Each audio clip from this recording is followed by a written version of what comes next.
அப்படி இதெல்லாம் யார் கண்டுபிடிச்சாங்க? நானே கூட யோசனை பண்ணுவேன். இன்னும் சனீஸ்வரனை தோத்துறேன், சனீஸ்வரன் நாடகம் வைக்கணும், இது வச்சாலும் சரியாகுமா அப்படின்லாம் நினைக்கிறது என்ன தெரியுமா? முதல்ல ஒரு பயம், நம்மை மீறிய ஒரு சக்தி என்று ஒன்று உண்டு. அந்த சக்திக்கு நாம் தலைவணங்க வேண்டும், பக்தியை கடைபிடிக்க வேண்டும், மற்றவருக்கு நாம் துரோகம் செய்யாமல் இருக்கணும். இன்னைக்கு இருக்கிற பிள்ளைங்கிட்ட இளைய தலைமுறையில எப்ப ராமாயணம் படிப்போம் உனக்கு புத்தி வரும்னு சொன்னா, ராமாயணம் 6 காண்டம், ராமாயணம் படிக்கிறதுக்கு இப்போ நேரம் தான்.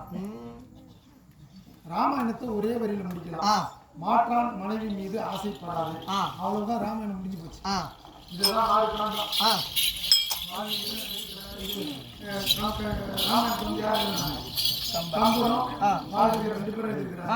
சமஸ்கிருதத்துல வால்மீகியும் தமிழாக்கம் வந்து கம்பரம். அவங்க எப்பேற்பட்ட திறமைசாலி, தெய்வ பிறவி. ராமாயணத்தை இதெல்லாம் படிச்சோம்னா ஒரே வரியில முடிக்கிறது, மாற்றான் மனைவி மீது ஆசைப்படாது. ராமாயணம் விசேஷம். சரி, பாரதம் 18 நாள், அதுவும் 18 நாளைக்கு நீங்க பாரத கதை நடத்திட்டு இருக்கீங்க, அதுவும் ஒரே வரியில முடிக்கணும். எப்படி? பங்காளி சொத்துக்கு ஆசை வைக்காது, அதாவது பிறருடைய பொருளை இச்சிக்காது, இவ்வளவுதான் பாரதம் முடிஞ்சு போச்சு. ஆனால் இப்படி ஒரு வரையில் சொன்னா யாராவது நம்ம ஏத்துக்குமா?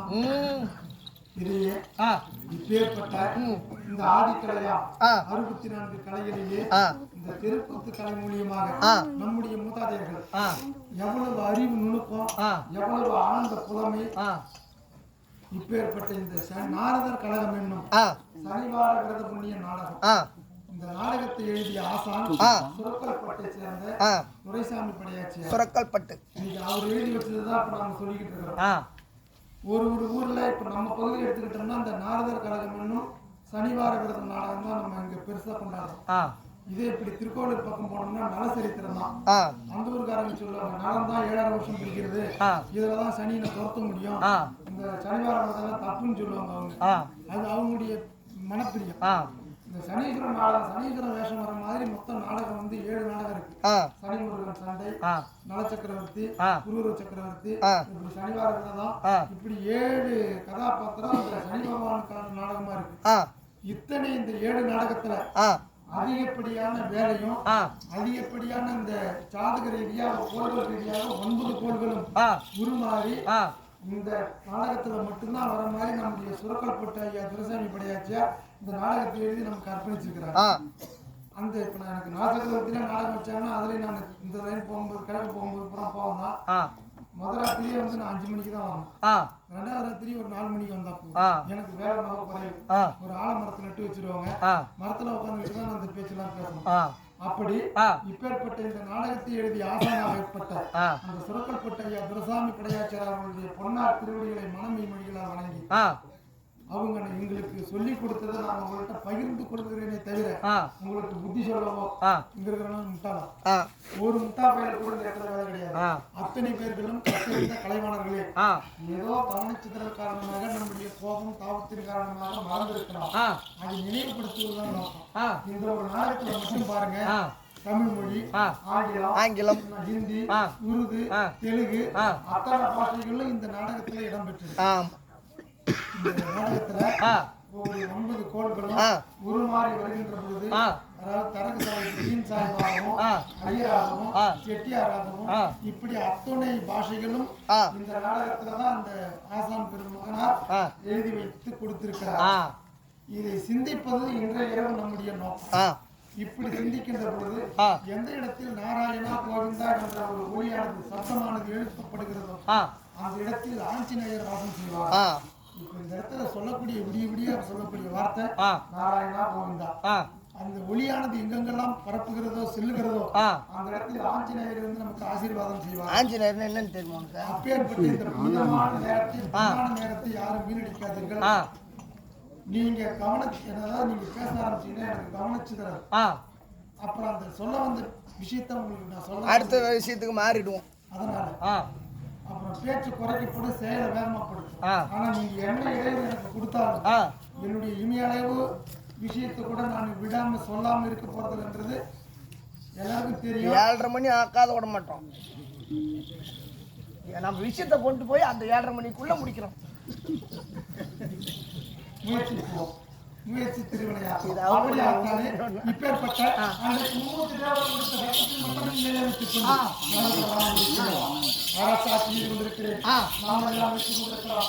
கடந்த 10 ஆண்டுகளுக்கு 15 ஆண்டுகளுக்கு முன்பு சிங்கார சண்டை சீரழிந்தது.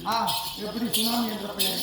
கடந்த 3 ஆண்டுகளுக்கு முன்பு கொரோனா வைரஸ் என்ற நோய் வந்து உலகத்துல கிட்டத்தட்ட ஒரு 47-48% உயிர் சேதாரம் ஆச்சு.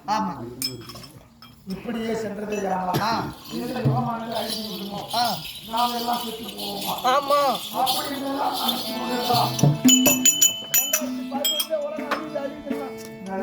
2011 உலகம் அழிந்து அறியுதுன்னா அதெல்லாம் அந்த காலம் எனக்கு தெரிஞ்சது. ஆக்கி சாப்பிட்டுட்டு எல்லாம் கட்டி குடிச்சு ராக்கெட் போகுது, நம்ம செத்துருவோம் சொல்லிட்டு இருந்து அரிசி பருப்பு கோழிலாம் அடிச்சு சாப்பிட்டு அப்படி இந்த யுகமானது இப்பொழுது அழிய போவது கிடையாது. ஏற்கனவே அன்றைக்கு 3 தேவர்கள் மங்கா சேர்ந்து சுவாபரா கலியுகம் என்று சொல்லக்கூடிய 4 ஒவ்வொரு யுகத்திற்கும் எத்தனை ஆண்டு என்று கணக்கெடுத்து வைத்திருக்கிறார். அப்படி பார்க்கின்ற போது முதல் யுகமாகப்பட்ட அந்த கிரேதாயுகமானது 17,28,000 ஆண்டுகளை கொண்டது. அந்த 17,28,000 ஆண்டுகளிலே வாழ்ந்த ஜீவாத்மாக்கள் ஒருவருக்கு கூட போய் சொல்ல தெரியாது, தேட தெரியாது, மற்றவரை அமரிக்க தெரியாது. அப்படி புண்ணியத்தை ஏசியிருக்கிறார்கள். ஒருவர் கூட நலமளவும் சென்றதே கிடையாது. அத்தனை பேர்களும் இறைவனுடைய பொன்னாட்சிகளிலே இழைப்பார் இருக்கிறார்கள். அந்த 17,28,000 ஆண்டுகள் அப்படி கிடைத்தது.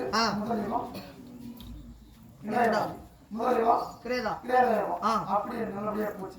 அதுக்கடுத்து ஆரம்பித்தது திரேதா. அந்த திரேதாயுகத்தினுடைய மொத்த வயது எத்தனை தெரியுமா? 12,96,000 ஆண்டுகளை கொண்டது. அந்த 12,96,000 ஆண்டுகளிலே வாழ்ந்த ஜீவாத்மாக்கள் 75 மடங்கு பேர்கள் நன்மை செய்வர்களாகவும் 25 மடங்கு பேர்கள் தீமை செய்வர்களாகவே வந்திருக்கிறார்கள். அப்படி புண்ணியமானது ஒரு 4 பங்கு குறைந்து விட்டது. 3/4 பகுதி தான் புண்ணியங்கள். அப்படி அந்த கிரேதா யுகம் முடிந்து 3வது ஆரம்பிச்சதோ துவாபராயுகம். மொத்த வயது எத்தனை தெரியுமா? 8,64,000 ஆண்டுகளை கொண்டது துவாபராயுகம். அந்த 8,64,000 ஆண்டுகளிலே ஜீவாத்மாக்கள் 50 மடங்கு பேர்கள் நன்மை செய்வர்களாகவும் 50 மடங்கு பேர்கள் தீமையாகவே வந்திருக்கிறார்கள். பாதி புண்ணியம் பாதி பாவமாச்சு. கிரேதா துவாபரா 3 யுகம் முடிந்து இப்பொழுது நடந்து கொண்டிருக்கிறதோ கலியுகம். இந்த கலியுகத்தினுடைய மொத்த வயது எத்தனை தெரியுமா? 4,32,000 ஆண்டுகளை கொண்டது இந்த கலியுகம். இந்த கலியுகத்தினுடைய மொத்த வயது 4,32,000 ஆண்டுகள். அப்படி இருக்க இப்பொழுது நாம் அனுபவித்துக் கொண்டிருக்கிறோம் ஆண்டு. இந்த கலியுகமானது பிறந்து 5,125வது ஆண்டு தான் முடிஞ்சிருக்கு. 4,32,000 ஆண்டு எங்க இருக்கு? இந்த 5,125 வருஷம் தான் போயிருக்கு. அப்ப இந்த யோகம் அழிய போகுது இல்லைங்க, நாம சாவா போறது. அந்தந்த பகுதியிலே ஏற்படக்கூடிய நம்முடைய கர்ம வினைகளுக்கு ஏற்ப நாம் செய்யக்கூடிய பாவ புண்ணியங்களுக்கு ஏற்ப அந்தந்த பகுதியானது சிறு சிறு பகுதிகள் அழியுமே தவிர இந்த பிரளயமானது போவது கிடையாது. 5,125 வருஷம் தான் போயிட்டு இருக்கு. அதனால இந்த யுகமானது இப்பொழுது அழிய போவது கிடையாது. ஆதலால் நாம் பிறருக்கு துன்பம் செய்யாமல் ஜீவகாருண்யத்தை கடைபிடித்து தனி மனித ஒழுக்கத்தை கடைபிடித்து நாம் வாழ ஆரம்பித்தோமானால் நாமும் சரியே, குடும்பமும் சரியே, நமது கிராமமும் சரி, இந்த உலகமும் சரி. நான் லிங்கான் சுட்டு நான் கட் பண்ணிடுறேன்.